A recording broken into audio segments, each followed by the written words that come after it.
Assalamualaikum warahmatullahi wabarakatuh. Om Swastiastu, salam namo buddhaya, dan salam kebajikan.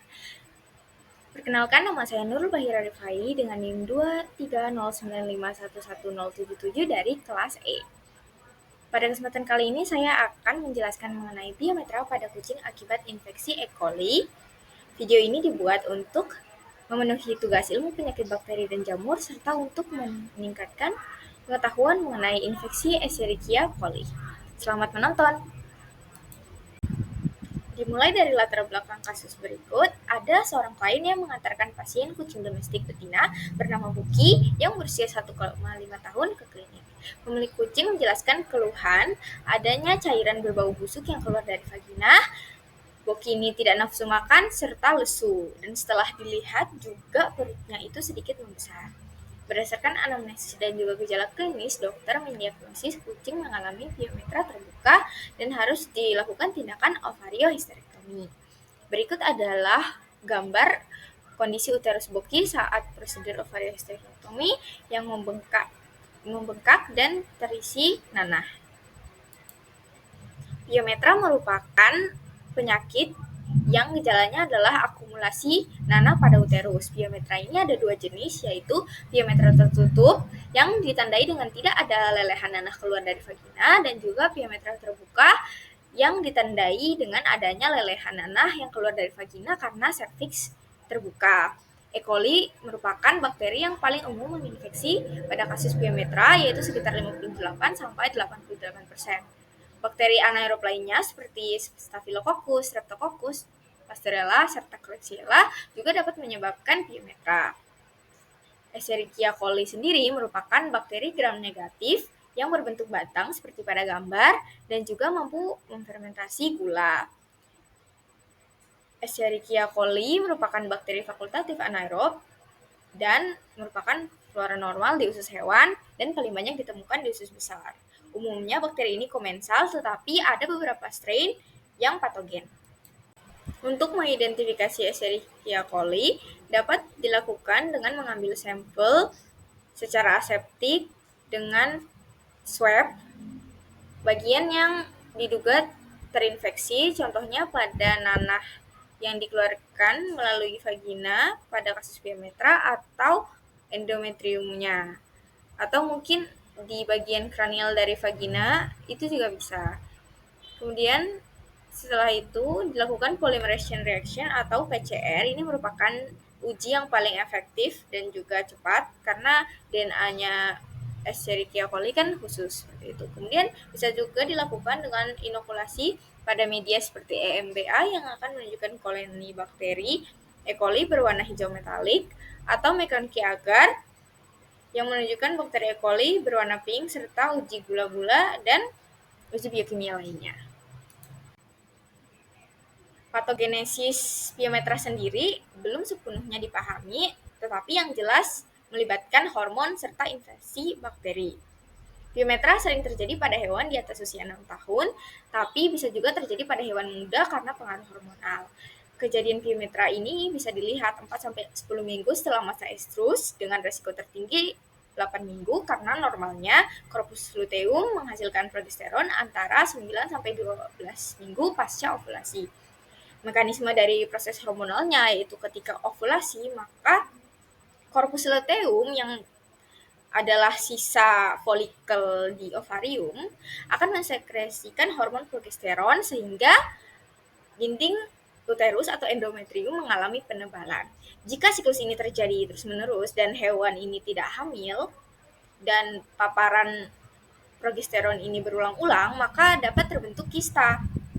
Nah, kista ini akan menyebabkan terbentuknya cystic endometrial hyperplasia atau terlalu banyaknya sel epitel pada dinding dan disertai adanya kista.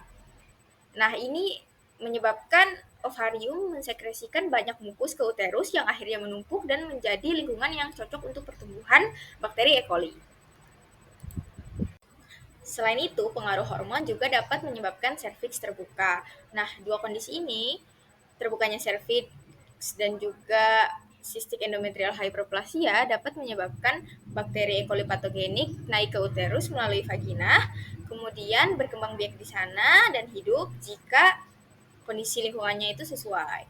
Jika diambil sampel dari biometra yang terjadi pada hewan kesayangan, bisa didapatkan 2 strain, yaitu extraintestinal pathogenic E. coli serta enteric pathogenic E. coli.